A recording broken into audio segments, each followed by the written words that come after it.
Hello, hello, কে বলছেন? বদমাস বলছি আমি। আপনার মেয়ে কিডন্যাপ হয়ে গেছে। যদি ভালো চান তো 2 লক্ষ টাকা দিয়ে আপনার মেয়েকে নিয়ে যান, নালে আপনার মেয়ে শেষ। ও মা, এ কি হলো? হ্যাঁ, এ কি হলো? এ কি, কোথায় পাঠাতে হবে? কোথায় পাঠাতে হবে? গুন্ডাপাড়া গলিতে টাকাটা দিয়ে যাবেন। আমি বদমাস। এবারে আমার কাছে অনেক টাকা চলে আসবে, তারপর তোকে ছাড়বো।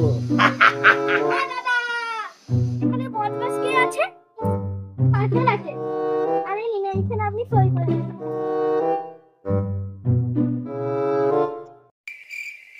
আমার মেয়েকে কিডন্যাপ করার জন্য ধন্যবাদ। দয়া করে আমার মেয়েকে আপনার কাছেই রেখে দিন।